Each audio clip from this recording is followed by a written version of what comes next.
calm down, gotta calm down. Let's go into something light, man. Welcome back. Same night, Friday night. Welcome back to the Doc Report. And I'm sorry. I'm Doc. Welcome to the File Report. I need to get used to that, man. We just had some deep, heavy stuff, man. Prayers to the family of no bells, man. Gone already. We know that. We just don't know what happened, and hopefully we're gonna find out by sharing and continuing to pass on information, man. Terrible situation they're in. Like I said, I wanted to lighten it up, so I'm gonna go into interest of mine, wrestling, man.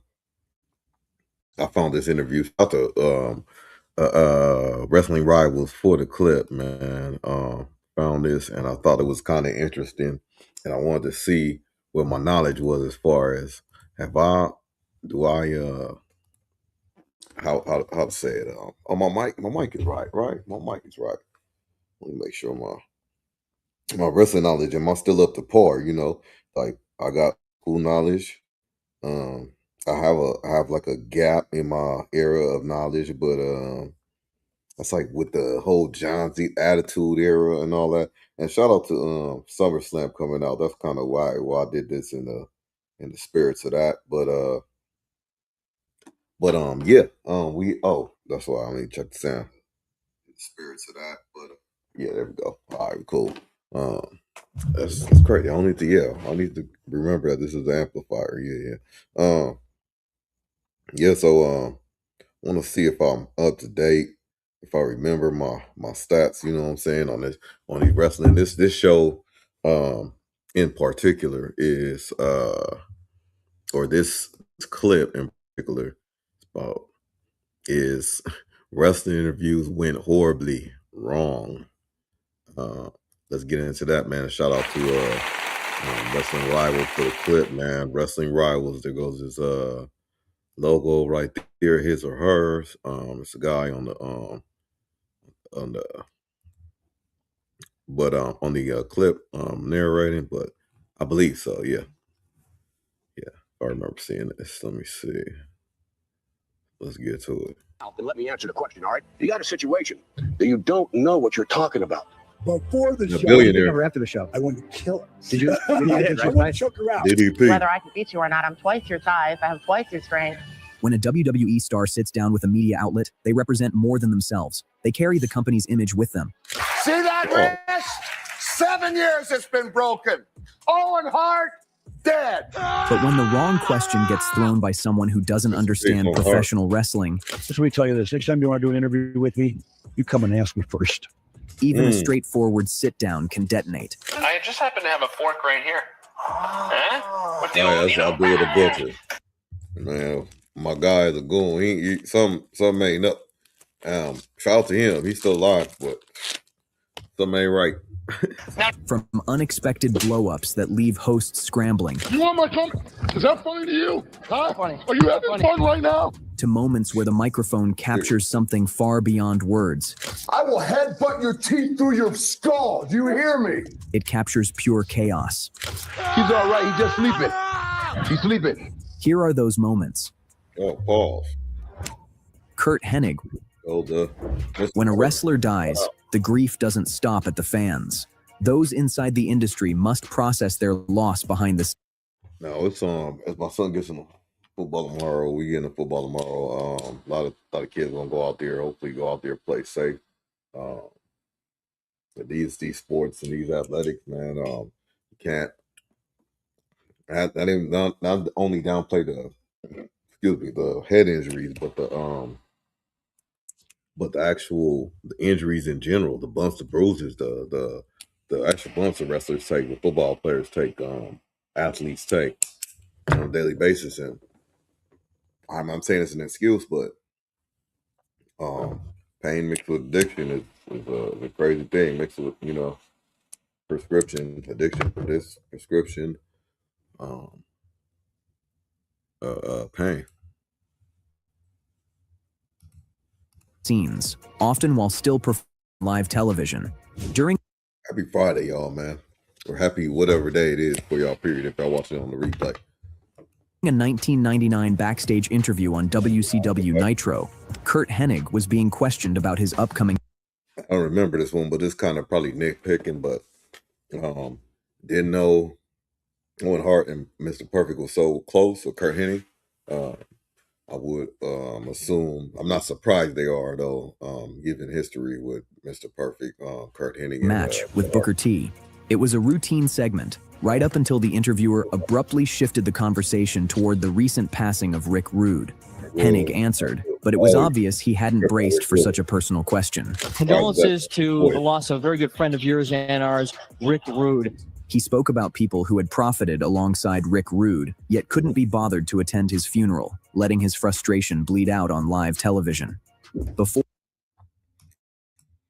for him to say that on live here, if he did, that's big, because just dealing with death and passing and friends and all that stuff, it's a real offense. You're able, you kind of don't go to pay a condolences, and then sometimes it's situations where you possibly could understand why a person may or may not want to go, but then going through grief, you need your close people with you. Sometimes the excuses or the reasons may not be reason enough for everyone.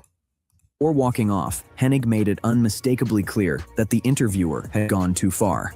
And, our best wishes are with you. So let me tell you this, next time you want to do an interview with me, you come and ask me first. Melanie Pillman. One of the most shocking and tone-deaf moves Vince McMahon ever made was conducting a live, on-air interview with Melanie Pillman. Not even 24 hours earlier, on October 5th, 1997. I'm sorry, I was just joking though. She's not smoking, y'all. I'm just tripping. I just seen Dark Side of the Ring, and it's shout out to those fellas too, man, over there, man. Dark Side of the Ring, tapping in them, but what was it? That wife, the strange wife, how she looks there, she looks like a million times. She looks terrible, but just to keep it real, like a better words, it's and whatever he was going through, she was going through it worse. She's still alive going through it. Done the jail, missing teeth. It's bad. Very good series though. Very good series. Check that out, Dark Side of the Ring. Brian Pillman, just 35 years old, was discovered dead in a hotel room in Bloomington, Minnesota. He had been scheduled to face Mick Foley that same night at Bad Blood, and fans were still absorbing the devastating news. Viewers watched in disbelief as Vince conducted a satellite interview with Pillman's widow, asking how she intended to provide for her children in the wake of her husband's death, while she was visibly shaken and still in shock. The whole segment... That's crazy, because I kind of remember this, and this is kind of like the era where I was off and on watching, you know what I'm saying, in the Navy. May have had cable, may not, I don't know, who knows, may have been on deployment, who knows, but I just kind of remember this segment, but not knowing it's not a play, or it's not real, like real life. I don't remember going through looking at this, but if this is the day after he passed and she got on, let's go on Monday Night Raw. Come on. Was agonizing to watch. What you have been told as far as Brian's death is concerned. With the Wrestling Observer newsletter labeling it the most disgusting promotional tactic of 1997 for its staggering lack of sensitivity. Diamond Dallas Page. When mainstream media turns its lens on professional wrestling, it tends to arrive loaded with assumptions rather than understanding. That gap was on full display in April 2014, when Diamond Dallas Page appeared on the Nancy Grace show following the death of the Ultimate Warrior. I'm smiling that, but she was on the other video I just did with Nolan Wells, rest in peace, and like I said in the beginning of the video, or the live, just what unfolded, however, had nothing to do with honoring a life or celebrating a legacy. Rather than exploring Warrior's career and contributions, Grace repeatedly pulled the conversation towards steroid abuse and the premature deaths of other wrestlers. At one point, a graphic listing deceased wrestlers was displayed on screen, strongly implying steroid use was the cause. Take a look at wrestlers who died young. The list included Owen Hart, who died as a result of a tragic in-ring fall and had no connection to steroid use whatsoever, along with Right, and that's propaganda, man. And rest in peace on Art, man. It seemed like he was a good dude, like talked about in all these documentaries, and I don't think he deserved to go out. Nobody deserved to go out anyway, but like that way, yeah. Falling from the ceiling. It's people not knowing what happened. The show went on too. Like, wow. Steroid use whatsoever, along with another wrestler, Mark Curtis, who had passed away from cancer. The inaccuracies, layered on top of the timing of the segment, triggered immediate backlash. Now, I know nobody's ever accused you of being a medical doctor, but what I'm saying is tonight claims of drug use and steroids swirling. DDP was visibly uneasy throughout the interview and later said he felt completely ambushed by Nancy Grace. During a 2016 podcast appearance with Sam Roberts, he revealed he had never seen the graphic before the broadcast and only became aware of it after the show had already aired. According to Paige, Grace had been perfectly pleasant off camera, but turned combative the moment the interview went live, tossing aside the topic they had agreed to discuss. Before the show. What'd you think of her after the show? I wanted to kill her. Did you? You did, right? I wanted to choke her out. He later described her conduct as unprofessional and stated he would never return to her show. The tense exchange spread rapidly online, with wrestling fans and industry figures, including Cody Rhodes and the Iron Sheik, standing firmly behind Paige as the hashtag #CancelNancyGrace trended across social media. Goldust. Most of the time, it's the reporters who ask strange questions that put wrestlers on edge. Every now and then, though, wrestlers flip the dynamic entirely, leaving the interviewer completely at a loss. Goldust's sexually... Dude did a character risking it all, man. For the love of wrestling, he's still around too. Dustin Rhodes, man. Dustin Rhodes. charged gimmick throughout the mid-1990s was one of the most provocative characters in wrestling history. His androgynous persona, blended with overt eroticism and psychological mind games, pushed every possible boundary on WWF television and, by most accounts, helped pave the way for the Attitude Era. The character drew enough mainstream attention that it reached late-night television. When Goldust appeared on Late Night with Conan O'Brien in March 1996, the results were nothing short of chaotic. The segment was designed to build anticipation for his Hollywood backlot brawl against Roddy Piper at WrestleMania 12. Things started innocently enough before quickly unraveling. Refusing to step out of character, Goldust, alongside Marlena, kept firing off sexually provocative remarks, asking whether the microphone in his pants was real. Conan attempted to hold things together, but it was obvious the segment had drifted well past anything manageable on a live talk show. Whether the interview was an elaborate work or a genuine derailment is still argued about to this day, but one thing was beyond dispute. Conan O'Brien was completely overwhelmed on his own stage. Roddy Piper. As one of the defining figures of 1980s wrestling, Roddy Piper was a force behind the microphone, capable of going toe-to-toe with absolutely anyone put in front of him. So when talk show host Bill Maher sat down in 1999 with wrestling legends... that's his thing with no face paint. Crazy. Roddy Piper, man, he should just really be on Mount Rushmore. A lot of people are on Mount Rushmore or wrestling. If you watch, when you talk about wrestling or wrestling entertainment, whatever it is, Roddy Piper is, rest in peace to him. His impact to the game. His personal life. I don't know what was cracking on that side, but I ain't heard too. I don't know. Tap in if you know any smut. I ain't heard too much smut on Piper, man. You know what I'm saying? Because it might sway my decision. But no, shout out to Roddy Piper, man. I'm gonna give him the round of applause for now. You know what I'm saying? Rest in peace. Mount Rushmore. Roddy Piper. As one of the defining figures of 1980s wrestling, Roddy Piper was a force behind the microphone, capable of going toe-to-toe with absolutely anyone put in front of him. So when talk show host Bill Maher sat down in 1999 with wrestling legends Sting, Alundra Blaze, Bobby Heenan, and Piper himself, fireworks were practically guaranteed. Maher persistently dismissed professional wrestling as fake, asserting that wrestlers didn't genuinely get hurt and didn't endure real injuries. While the rest of the panel was clearly irritated, Piper took things several steps further. In a moment that left the audience stunned, Piper pulled down his pants to expose his surgically replaced metal hip and directed attention to a broken wrist, both injuries he had suffered inside the ring. He then told Marr to go and talk to the family of Owen Hart. 7 years it's been broken.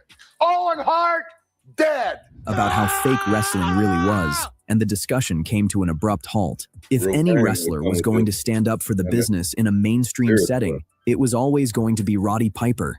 And that evening, Bill Maher found out exactly what that meant. Vince McMahon. Throughout his time at the top of WWE, Vince McMahon built a reputation for turning confrontational when the media came knocking. Whether he was aggressively defending his company during the steroid scandal or snapping at journalists during press conferences, most notoriously on the night of Owen Hart's death, McMahon frequently treated scrutiny as a personal attack. But perhaps his most infamous out-of-character appearance came in 2001, when he sat down opposite Bob Costas. The conversation opened on relatively calm footing. McMahon spoke with confidence, promoting the early momentum of his newly launched XFL. That composure didn't hold. Costas quickly challenged the league's credibility, pointing out that its tight association with WWE made it nearly impossible for traditional sports fans to take seriously. From there, Costas pressed harder. He steered the conversation toward WWE's lengthy history of controversy, raising Owen Hart's tragic death in 1999 and the widely criticized segment in which Trish Stratus was made to bark like a dog on television. McMahon clearly had not anticipated the interview heading anywhere near that territory. All right, I'll be happy to answer. You got a situation that you don't know what you're talking about. What followed wasn't really an interview anymore. It was a power struggle. Both men began cutting each other off, talking over one another in a battle for control. Have you pulled back on the level of risk in some of these maneuvers? Where are we at? As far as anything aerial, absolutely. In a 2021 book titled Tinderbox, HBO's Ruthless Pursuit of New Frontiers, McMahon laid out his frustration with Bob Costas, claiming the interview fell apart almost from the very start. Once we were doing the interview, he kept interrupting me, and bringing up topics that had nothing to do with what we were supposed to be talking about, McMahon said. I wish he wasn't 5 feet high and 140 pounds. If he was 6'5" and 295, he would deserve to get the shit beat out of him. Abdullah the Butcher has always carried a reputation as one of wrestling's most dangerous and unpredictable performers. His brutal in-ring style, heavy reliance on blading, and refusal to cleanly separate kayfabe from reality made him notorious not just between the ropes, but during public appearances too.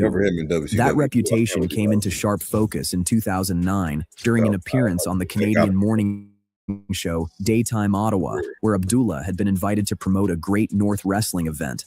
What was supposed to be a simple promotion. I think 2009, so I think I think he had a restaurant, so I think his stuff was still cracking. He was in Canada for a certain reason, man. He got a lot going on, man. Man, he's still alive, man. Thank God, man. I think, but these dudes live a type of life, man.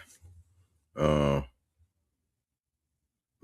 let me know in the chat if y'all know how Abdullah the Butcher. I remember him coming up on WCW, man. He used to be kind of wild. Segment took a startling turn when Abdullah suddenly launched an attack on host Derek Fage. You used to fork yourself in the ring, right? Through the whole thing. From reality, made him notorious, not just Bob Costas, claiming the interview fell apart almost from the very start. Once we were doing the interview, he kept interrupting me, and bringing up topics that had nothing to do with what we were supposed to be talking about, McMahon said. I wish he wasn't 5 feet high and 140 pounds. If he was 6'5" and 295, he would deserve to get the shit beat out of him. Abdullah the Butcher has always carried a reputation as one of wrestling's most dangerous and unpredictable performers. His brutal in-ring style, heavy reliance on blading, and refusal to cleanly separate kayfabe from reality made him notorious not just between the ropes, but during public appearances too. That reputation came into sharp focus in 2009 during an appearance on the Canadian morning show Daytime Ottawa, where Abdullah had been invited to promote a Great North Wrestling event. What was supposed to be a simple promotional segment took a startling turn when Abdullah suddenly launched an attack on host Derek Fage. So you used to fork yourself in the ring, right? Do the whole and the blood. Now, was that all real blood? He produced his signature weapon, a fork, and cut Fage's head, drawing real blood on live television. Although the attack itself was reportedly arranged in advance, the blood was not, prompting legal departments on both sides to get involved. Fage later stated he had never approved the stunt and had been caught completely off guard. Incidents like this weren't exclusive to unpredictable personalities or small-scale television. Hulk Hogan and Mr. T. More than 2 decades earlier, a far more prominent platform became the scene of a serious incident involving Hulk Hogan. It's widely understood that WrestleMania was an enormous gamble for Vince McMahon, with the company's entire future hanging in the balance. With everything at stake, McMahon pushed hard for mainstream exposure. To promote the event, Hulk Hogan and Mr. T, the headliners of the main event, appeared on Hot Properties in March 1985, a talk show hosted by comedian Richard Belzer. The interview began without incident, but things turned peculiar when Belzer repeatedly urged Hogan to demonstrate a wrestling hold on him. Mr. T immediately tried to shut the idea down, making clear it wasn't a good plan. Belzer, however, kept pushing, insisting it was all. See, Mr. T know about the kayfabe, know about stuff is not real. Don't play with it because he might really do it to you. I'm not gonna play with it. I'm in a world. This dude is shock value, Mensler or whatever his name was, shock value to try to hey, this stuff is fake. You know what I'm saying? You're not really strong or get hurt or whatnot. All harmless fun. Eventually, Hogan gave in. Hogan moved behind Belzer and applied a front chinlock, a hold capable of cutting off blood flow if applied with too much pressure. Within seconds, Belzer like you're lying, and then he put his hand out like, come on. Hogan like, man, that's a cool little his body went completely limp. Hogan released the hold, and the host crumpled to the studio floor, his head striking the ground with a loud, jarring thud. For several tense moments, the situation looked genuinely serious. Mr. T nervously joked that Belzer was just taking a nap. He's sleeping. Really, I was a sleeper hole. He'll be all right.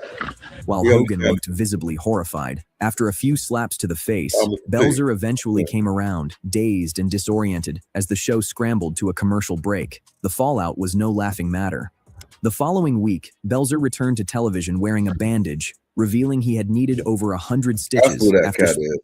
I was like, that looks so like the dude from SVU. Shout out, criminal. Y'all know SVU, man.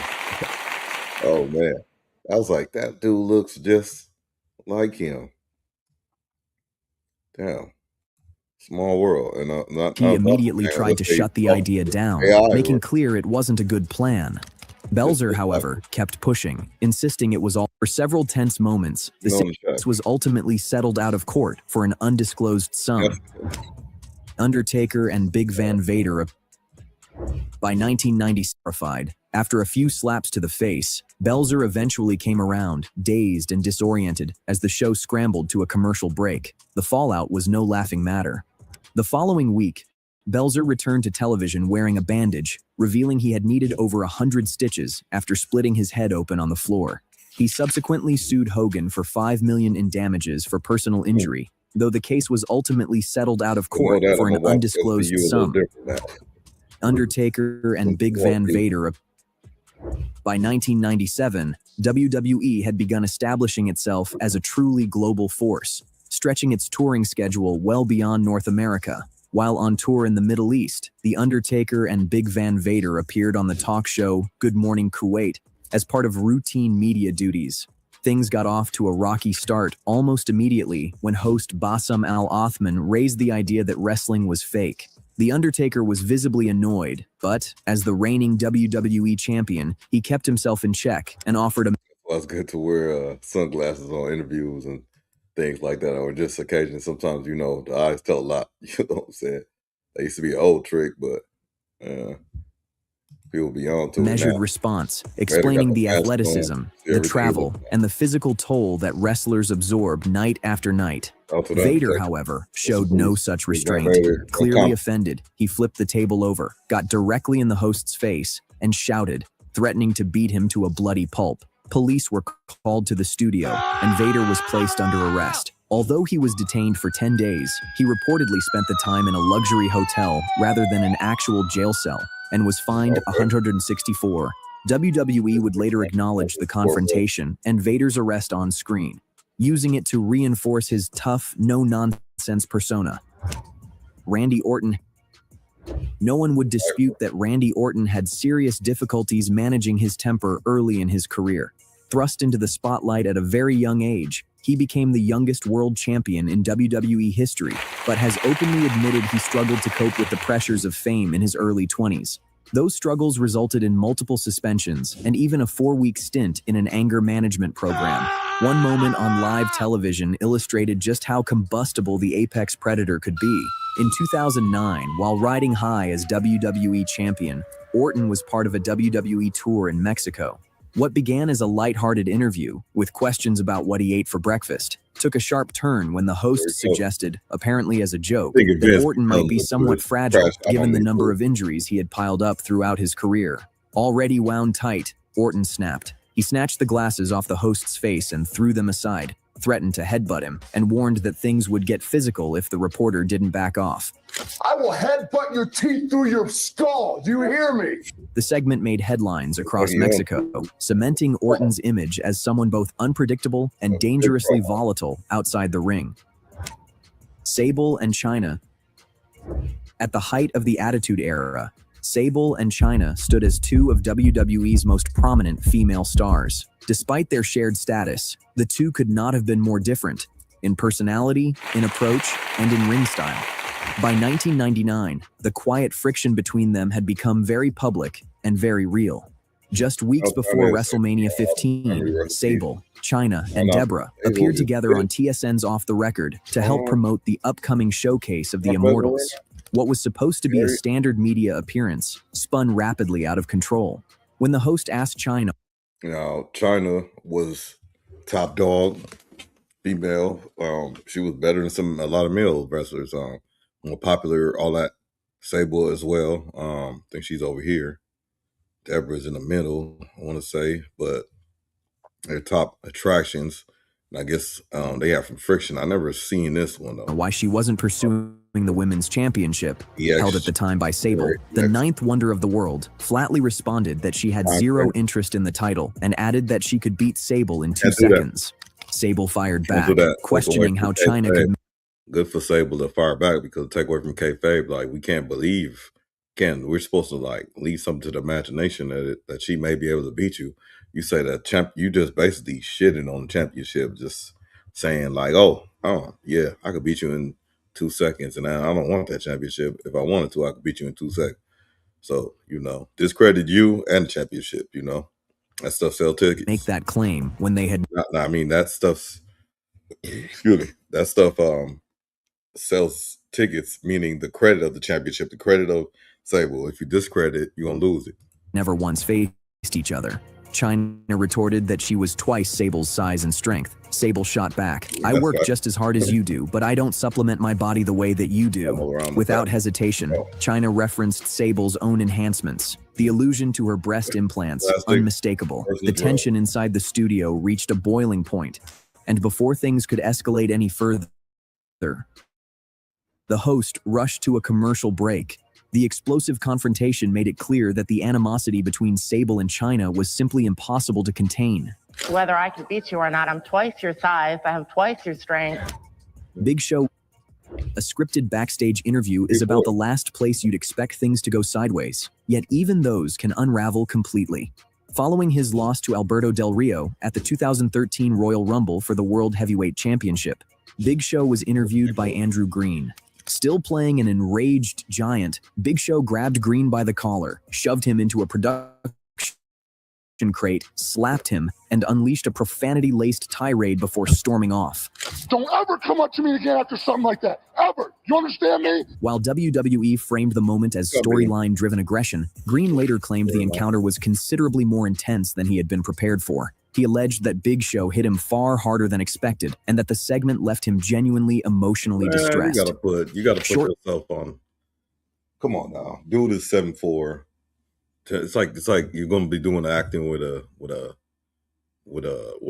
wild animal or something. Not to say he's a wild animal, but like you have to be prepared that they might attack or something like this. 7'4", you're about to act with him. You're about to take a blow from him. It might hurt. You might have a possibility it might hurt if you flinch or get scared or whatnot. You know, it might hurt. Man, shout out to the Big Show. Shortly afterward, Green filed a lawsuit against both WWE and Big Show, citing negligence, invasion of privacy, emotional distress, and unjust enrichment, arguing his likeness had been used on television without proper consent. WWE promptly moved the case to federal court in Arizona, pointing to a release and waiver Green had signed as part of his employment, which indicated he had accepted the physical risks associated with WWE programming. The lawsuit faded without significant public fallout.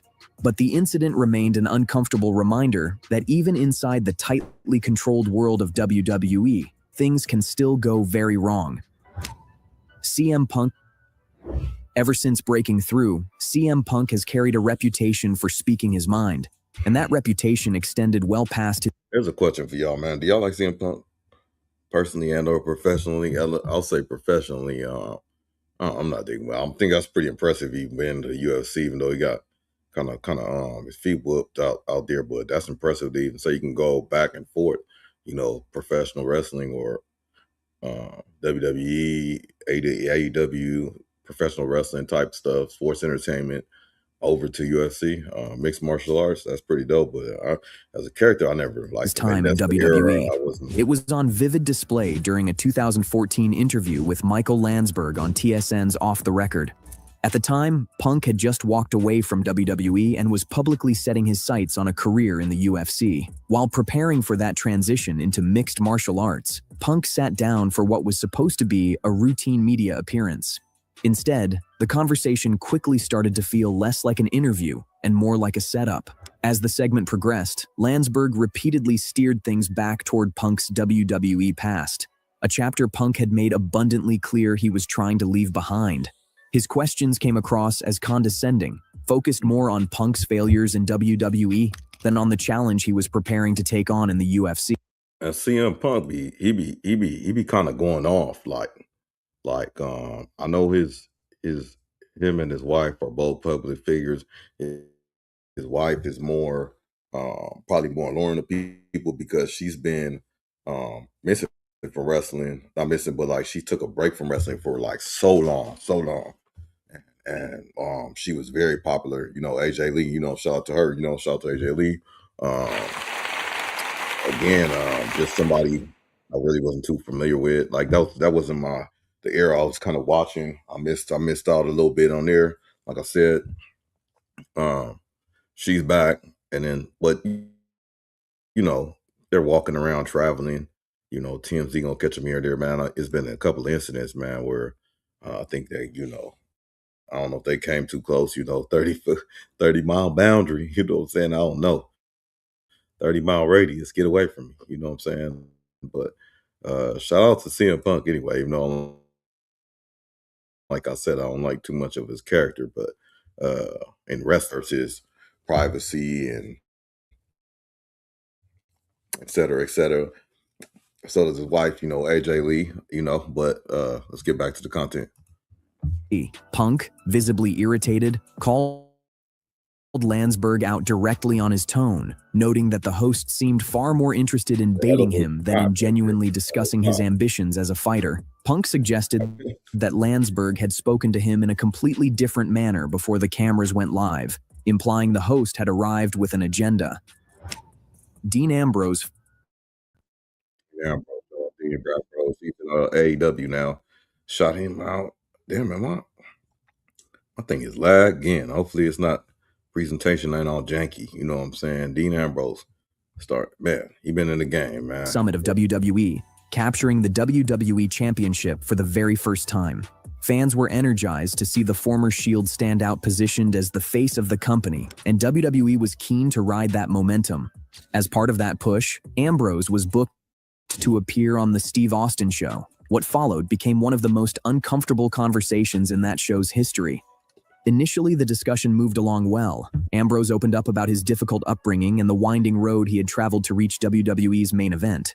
But the tone shifted noticeably when Austin raised Ambrose's underwhelming WrestleMania 32 match against Brock Lesnar. Ambrose's responses came off as defensive and bitter, and Austin's body language made it plain he wasn't accepting the explanations being offered. I mean, hey man, I question why we're doing all this. I'm just going to drop out. I don't see the value in it.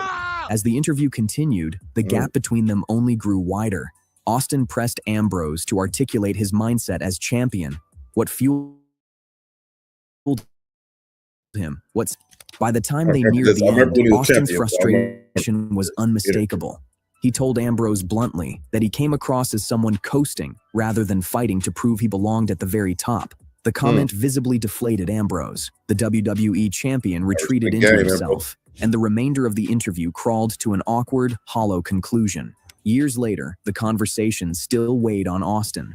During a 2019 episode of his podcast, he admitted the interview continued to bother him. For whatever reason, we got off on the wrong track, and it was a rough podcast, Austin said. I felt so bad about that interview, and I was leading that interview, so I got to take the blame for it, because I'm there to get people over and make them come off like $1 million. We just came off on the wrong street and kept taking left turns, and we never got back on track. He had his reasons, and I had mine. Ultimately, the interview didn't derail Dean's career, but it did lay bare how quickly momentum can evaporate at the top, something that became evident when he dropped the WWE Championship just weeks later. David Schultz may not be a name every wrestling fan knows, but his legacy is permanently carved into history because of one explosive moment that reverberated through the media in 1984. While Schultz competed against major names like Hulk Hogan, his notoriety had nothing to do with championship wins or memorable feuds. It came from an interview that spiraled into outright violence. At that time, professional wrestling guarded its image ferociously. Wrestlers were expected to maintain the illusion that what fans witnessed in the ring was entirely real, no matter what took place behind closed doors. Schultz, a towering, intense figure, took that unwritten rule more seriously than almost anyone. That conviction was put to the test during a backstage interview with ABC reporter John Stossel for 2020. Throughout the segment, Stossel persistently suggested that professional wrestling was fake, pressing Schultz to acknowledge it was all scripted. In a moment that shocked everyone watching, Schultz snapped, slapping Stossel multiple times directly on camera. The strikes were forceful enough that Stossel later claimed he suffered permanent hearing loss in his right ear. The footage detonated into national news. Television networks across the United States replayed the incident over and over again, debating whether Schultz's response was a justified defense of the business or a straightforward criminal assault. Schultz argued that Stossel had provoked him, but the consequences came swiftly. According to the New York Times, Stossel intended to sue, and acting like on a show, like you on Saturday Night Live, you go in there, you do a performance, you kiss and hug somebody, can they get you for, it's just like, where does the line get drawn? Like they take rappers' lyrics and take them to the courthouse and say, hey, they said this in the rap song, even though it's entertainment. WF rapidly fired Schultz, desperate to separate itself from the ballooning legal and public relations fallout. Stossel ultimately filed a lawsuit against the World Wrestling Federation, which was settled out of court for $425,000. The incident became forever known as the slap heard around the world. In his defense, Schultz maintained he had only done what he was instructed to do by Vince McMahon, insisting he was ordered to stay in character and make an example of the reporter. I did what I was told to do. Vince McMahon told me to blast him and tear him up and to stay in character and be Dr. D. I didn't even know who John Stossel was. I made John Stossel. Nobody knew him before that. He went on TV crying like a baby, saying I beat him up. And later on, he even admitted his injuries were neurosomatic, meaning after he got his money, he didn't hurt anymore.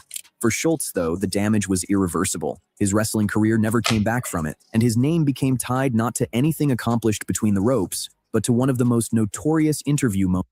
I think he's still around, man. You know, shout out to all these wrestlers. You know, the ones that were entertaining, and they were all about entertaining and away from their families, rest in peace and all that stuff. But the good ones. Let's go one more. Since SummerSlam coming up, let's go one more for SummerSlam and wrap it up. You know, shout out to y'all if y'all in the chat, man. The Foul Report. Let's see if we got any SummerSlam WWE legend explain how scary Bobby Lashley is. I'm just trying to do something random, like so you know, mix it up a little bit. That Big Boss Man, Dark Side of the Ring was pretty good. Dark Side of the Ring series are always hit anyways. Let's just get to that. 10 gimmicks will fail by WWE. You know what? Let's just do this. Let's just do this. SummerSlam WWE this week or 2026. Let's do that. Let's do that. Let's do that. All right. So we got blood. We don't want the we want the some every confirmed match just leaked. It wasn't leaked. Or I mean it probably was leaked back then. Let me see. Bold predictions. Oh, that might go. I'm not doing the 27 minutes though. Let's get into something. Let's see what they got. This dude was 8 days ago. SummerSlam kickoff. Let's see. Should we go? Let me see. It's a little shorter. Way off. 22. That was 11 hours ago. Okay, that's more current. This dude is MrSantizap. Let's see, man. Let's see. Ladies and gentlemen, SummerSlam is tomorrow, and yet somehow it's not even close to being the biggest party of the summer, because that was yesterday when my wiener dog, Dwayne the Dog Johnson, went back-to-back 2025 and 2026 Wiener Dog Match champion, baby. Anyways, I just wanted to brag about that. In today's video, we're going to look back and see how good or terrible my SummerSlam predictions for 2026 were. Immediately after Night of Champions, I tried to predict the entire SummerSlam 2026 match card, and now a month of it being uploaded, and we're going to see if my predictions were any good, or maybe I had some better ideas than WWE. And as always, don't forget to subscribe to this channel, ring the bell for notifications. If you're a wrestling fan, I know that you're going to fall in love with this YouTube channel, because we always upload daily wrestling content. But if the daily wrestling content just simply is not enough for you, consider coming over to the Patreon, patreon.com/SantizApp, where you're going to get so much more extra content. This is SantizApp. Like the Raw reviews, SmackDown reviews, PLE reviews, and so much more content. Go check it out. That's where we're going to end with footage. So go check it out. Again, link in the description, link in the pinned comment. All right, folks, that's enough. Let's see how good or probably terrible these predictions that were already announced for SummerSlam when I made Night of Champions, or like literally like immediately after Night of Champions on Monday Night Raw. Normally when I make my upcoming PLE predictions, I make them like the Wednesday after a PLE. So it's not normal for WWE to have announced this many matches that early on in the cycle. Anyways, the 3 matches were Roman Reigns and Seth Rollins. And honestly, had they not made this prediction and had WWE not done what they did, I obviously would have predicted Obafemi versus Roman Reigns, because Obafemi won the King of the Ring, which it told us if you win King of the Ring, you get to go after a champion of your choosing. And considering Oba had called out Roman Reigns after WrestleMania, I mean, you know, it stands to reason that it wouldn't be crazy for us to have predicted Obafemi versus Roman Reigns. But as we know, WWE loves to just push back their big matches, loves to just put aside the opportunity to crown a brand new top face, top champion in the company. So we're gonna have to wait on that. That being said, I am excited for Roman Reigns versus Seth Rollins. The last dance, there's not much you need to do. You know what? Like, there's not much heavy lifting that you got to do to get me excited for another Roman Reigns versus Seth Rollins matchup. I'm here for it. Again, I wouldn't have predicted this had it gone the way that it typically ought to have gone, but here we are. Obafemi versus Brock Lesnar is the other one that was immediately made right after. It's tomorrow, 3 p.m. Pacific time. So I'm probably back home. Me personally, I'm just not doing the $29.99. I think it's pretty dope. They're doing it in Minnesota. Big wrestling town, big wrestling greats came from Minnesota. For real. Night of Champions, where Obafemi forewent his opportunity at a world championship and immediately challenged Brock Lesnar to a Hell in a Cell match. We know his logic and his reasoning now. It makes sense. It's still kind of flawed, where he says that I'm choosing to exercise the demon of Brock Lesnar. And I mean, logic would have said that if he wanted to cost you a big match, he would have costed you the King of the Ring finals, which he didn't. Anyways, I digress. I'm obviously super uber mega excited for this. I may have, depending on how things have gone, I may have still predicted Obafemi versus Brock Lesnar had WWE, been dead set on going with Roman Reigns and Seth Rollins. Part champion as you could possibly be. It wouldn't have been crazy for WWE to have given the championship to Brock Lesnar after 9 days of Sami Zayn being champion. I mean, they gave it to CM Punk. So again, it wouldn't have been crazy for them to give it to Brock Lesnar and make this match for the WWE Undisputed Championship. Nonetheless, it's non-championship. It is Hell in a Cell, hate in the crate, as you guys know that I love to call it. It should be the culmination of this. Obafemi should win. I'm excited for this. And yeah, I mean, all roads ultimately led to here. It made sense with the 2 matches already having been done.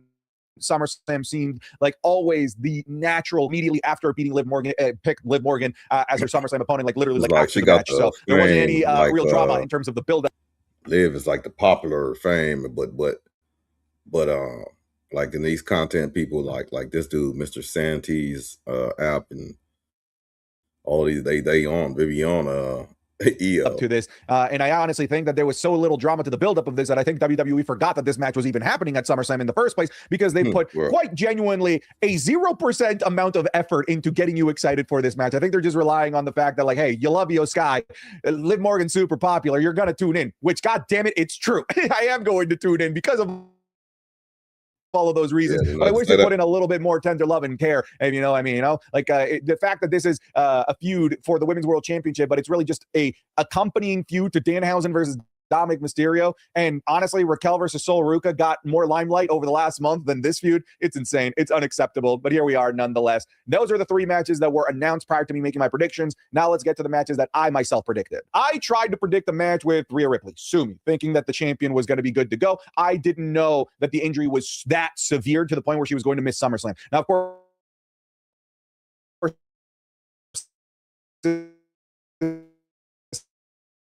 this prediction happened after Night of Champions, so she was still gone for like the better part of a month because she missed all of June.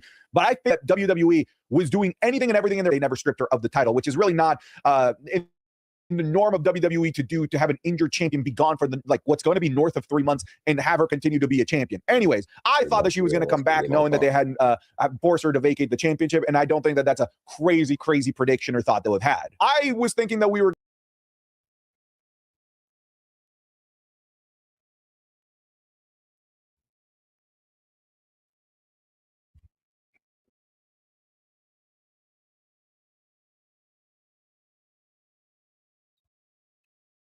of course, Rhea Ripley and Charlotte. It's like one of the most iconic feuds in recent women's history. So to me, it just kind of made sense. Your 3 biggest names on Friday Night SmackDown in one of the biggest shows of the year. It kind of wrote itself. It really felt like that's where they were naturally trying to go. But the Rhea Ripley injury really just kind of threw everything out the window. Instead, you guys know that we have this 5-way women's ladder match. 5 is a bit of a weird number. Who knows? There might be a 6. So let me ask y'all this. Would y'all rather seeing these 3 get down for the title, or which I think is pretty evenly matched? You didn't know who was going to win out of these 3, depending on which way they want to go. Or would you rather see what's going to happen is the 5-man or 5-woman ladder match? Rhea Ripley's WWE Undisputed Championship, not undisputed. It literally is the opposite of undisputed, because now there's going to be an interim WWE Women's Championship. So she's out of SummerSlam, and Charlotte Flair and Jade Cargill are on the card for a match for that championship. It just also includes Chelsea Green, Tiffany Stratton, and I don't think we know who the last person is yet as of the making of this video, Julia or Lash Legend. But I think this would have been an awesome match. Like, I genuinely think that Rhea Ripley has demonstrated that she works really, really well with both of these performers in Charlotte and Jade. And Jade has shown that she works really well with Rhea. And I think that she works well with those like strong body types like a Charlotte. I really think that this could have been a really solid match. It's too bad that we're not going to be able to get something like this. I do think it's possible, especially if Charlotte or Jade win the WWE Women's Championship in the ladder match, that a fall match or maybe like a Survivor Series or maybe Royal Rumble or maybe they save it to WrestleMania could be this triple threat right here. I tried to predict the United States Championship match. Of course, I predicted that Trick Williams was still going to be our champion. I don't think that was a crazy prediction. I don't think that he was in danger of losing it. Sure, when I made this predictions video, Saturday night's main event, could have been a show where he lost the championship. He did have a match against Laredo, non-title, but I never really saw him in any danger of losing this championship when I made the predictions video. But look, like I'm right. This should have been the match. Instead, what we've gotten is Trick Williams versus Baron Corbin, but I predicted Trick Williams versus Carmelo Hayes. I don't care which way you paint it. I don't even care how much you love Baron Corbin. I like Baron Corbin. This is the correct match. Santi outbooked WWE here, and it's not because I'm some sort of booking magical genius. It's because I have eyeballs. It's because I have a functioning brain. It's because this should have been the easiest decision that you made all summer. Trick Williams versus Carmelo Hayes was right there. No heavy lifting in terms of like creating a narrative, a storyline, because I have a functioning brain. It's because I like Baron Corbin. This is the correct match. Santi outbooked WWE here, and it's not because I'm some sort of booking magical genius. It's because I have eyeballs. It's because I have a functioning brain. It's because this should have been the easiest decision that you made all summer. Trick Williams versus Carmelo Hayes was right there. No heavy lifting in terms of like creating a narrative, a storyline, because it was right there. I mean, you could have added Baron Corbin to this if you really wanted to have made it a triple threat, but instead you decided to snub Carmelo Hayes again, and I don't understand it. I don't know whose bowl of Cheerios did Carmelo Hayes piss in to deserve this type of treatment before every single major PLE, missing the Royal Rumble, missing WrestleMania, missing SummerSlam. What is going on with Carmelo Hayes, folks? So obviously my prediction is wrong, but in my heart of hearts, I believe that we're currently living in the worst reality and that all the other realities made the correct choice and went with Trick Williams versus Carmelo Hayes, because this should be the match that's happening at this year's SummerSlam. I tried to really book the mid-card titles here, but I did predict that we would get Sol Ruca versus the new heel Lyra Valkyria. Of course, I made this video before Lyra Valkyria even had her heel render that she now has, which is such a cool looking render and just a very awesome character in general that I do think is going to propel Lyra Valkyria here over the next 12 months. It did look like Lyra Valkyria kind of called her shot against Sol Ruca, but it was in a commercial segment promo, and we know that if things happen during commercial break that they're not necessarily canon, like for example Ludwig Kaiser like demanding a match at WrestleMania and then forgetting that he even exists, that all happened during commercial break. The entirety of Karrion Kross's push happened during commercial break, and that led to absolutely nothing. Workhorse like a Raquel win this most of the time than the ones that Rodriguez and Lyra Valkyria. So yeah, being in mind the route that WWE took. I predicted that Gunther. So yeah, just keep an eye out on this potential match happening somewhere down the line. But I wouldn't have minded it at SummerSlam, but I also don't mind the route that WWE took. I predicted that Gunther was going to get on the card, ladies and gentlemen. And as much as I would have loved to see Gunther, being the top heel in the company, facing like a Roman Reigns, going after a championship, being a champion, we're at the point where beggars can't be choosers, and I knew that. I do think that this was an easy prediction based on how everything went down after Night of Champions with the pushing and shoving that ended up happening between Nick Aldis and Gunther. Of course, that ended up escalating to the point where Gunther completely took out Nick Aldis, and then we had the thing that happened at Saturday night's main event, and then the official confirmation during the SummerSlam kickoff show by Triple H that we were going to be getting Gunther versus Nick Aldis. So I didn't really connect, some super difficult to see dots. Like, I think this was a pretty obvious matchup to go with, especially considering if you didn't do this, let's be real about Gunther for a second. And it hurts my soul to say this. If they didn't do this match for Gunther, Gunther was missing SummerSlam. There was nothing else for Gunther to do, because I just knew that WWE was going to be hell-bent on doing something entirely different when it came to Cody Rhodes. And I ended up being right as the champion and Sami Zayn, etc.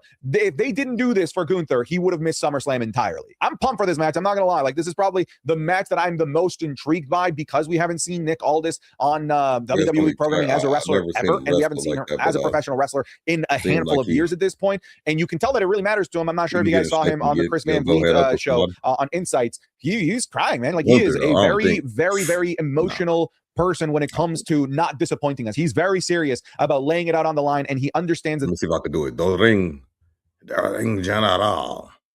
I guess something like that, right? The ring general. Something like that. Where that's coming from?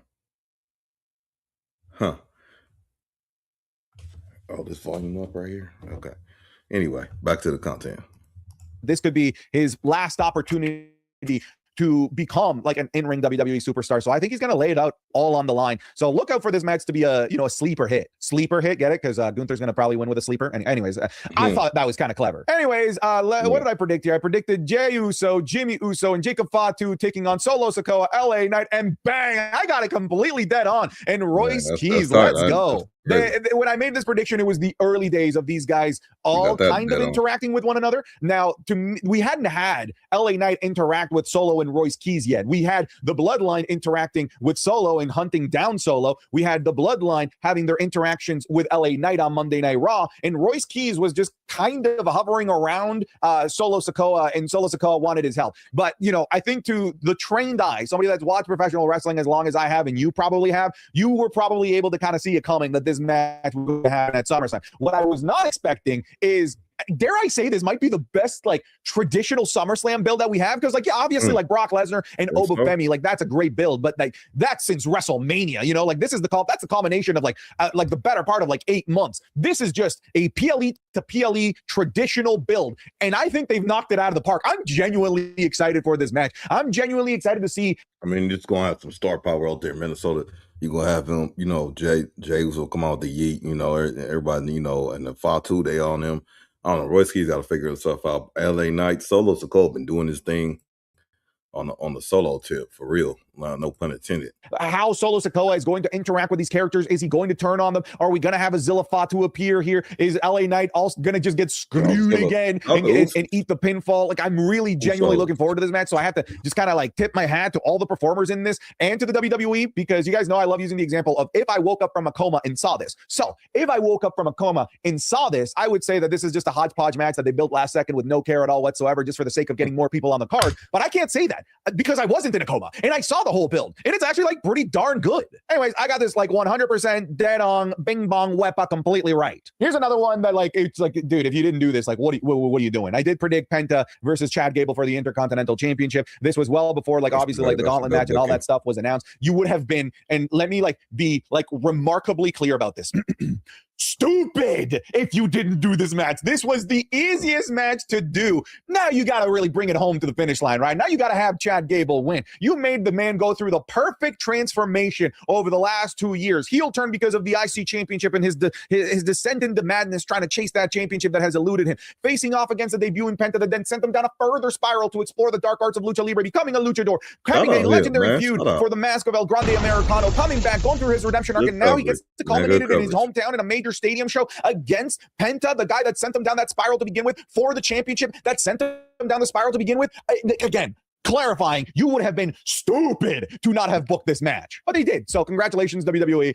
Sometimes you just got to go with the obvious choices in front of you, the obvious choices in terms of narrative, the obvious choices in terms of what fans want, and the obvious choices in terms of what's going to give us the best freaking match, because this, if given time, is going to be the match of the night, and it genuinely has the talent in there to be the match of the year. This is where I thought the WWE Undisputed Championship scenario was going to go. I was going to predict that we were going to get Sami Zayn still as our champion. I predicted this before he lost the championship after 9 days of being champion. But yeah, I figured that we were going to get Cody Rhodes in the picture and CM Punk, that CM Punk would return to the WWE and chase after the championship, feud with Cody, blah, blah, blah, blah. And that this right here, that this match would then be our catalyst for a proper CM Punk versus Cody Rhodes feud that could maybe bleed into WrestleMania season. Instead, what we got was CM Punk returning to the WWE, and immediately upon his return being given a WWE Undisputed Championship match out of nowhere against Sami Zayn, who was not prepared for him in Chicago.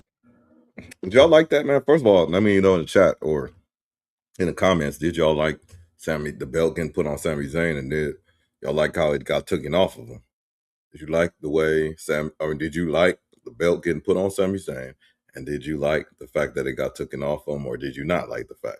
Did you or did you not like vice versa? Which is, again, double unfair for Sami Zayn. And Sami Zayn lost the WWE Undisputed Championship to one Phil Brooks, Chick Magnet like, you know what I mean. And instead, the matchup that we have is Cody Rhodes versus CM Punk for the WWE Undisputed Championship. One of the most uninspiring matches and feuds that I've seen, with these big names in a long, long time. I'm still looking forward to the match, obviously. But, the feud and the buildup has absolutely left much, much to be desired. I honestly think that they should have kept Sami Zayn in this. Even if Sami Zayn lost the championship and you were dead set set on having CM Punk be the champion, I think you should have added Sami Zayn in here. I really do. I think he had all the justification in the world.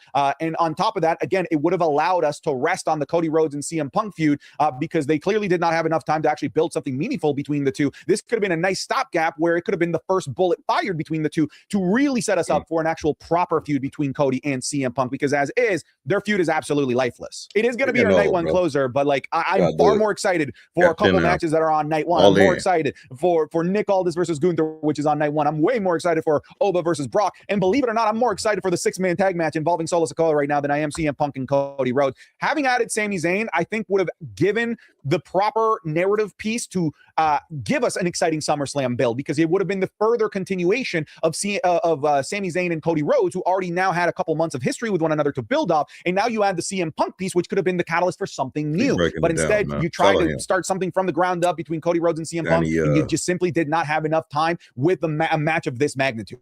Speaking of Sami Zayn, at least he made it on the card. He is in a #1 contendership match against Finn Balor, which I obviously don't mind. It got Finn Balor on the card. Sami Zayn's on the card. So at the very least, it's a good consolation prize if we weren't going to get this triple threat here. All right, folks, we'll leave it there. Those were my predictions. I obviously made less matches than we ended up having at SummerSlam. I think I ended up predicting 10 matches, and we ended up, so far as of the making of this video, having 12 matches on the card, which obviously the more the merrier. We had that 6-woman tag match that never in a million years I would have predicted would have gotten on a PLE card, so I would have never predicted that. The other match that is on the card that we didn't talk about, that honestly I could have maybe predicted, like I maybe should have connected those dots, was Dominic Mysterio versus Danhausen, but I actually thought that match was going to happen at Saturday night's main event with all of the Knicks stuff happening there, because we just knew the Knicks were going to get involved. And Dominic Mysterio has worked really well with celebrities in the past, so I thought that was going to be their matchup. But here we are. We're at SummerSlam in a human money's on a pole match. But that's I don't know what I just said there at the end.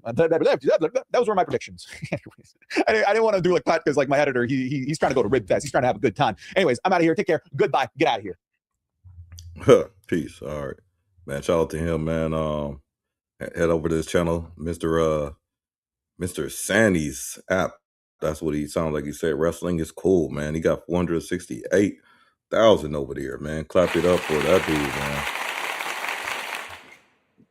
Clap it up for the Power Report, man. Some interviews, trying to see if I caught up, man. SummerSlam going down this weekend, man. We out, man, for the night, man. Appreciate it. Gone.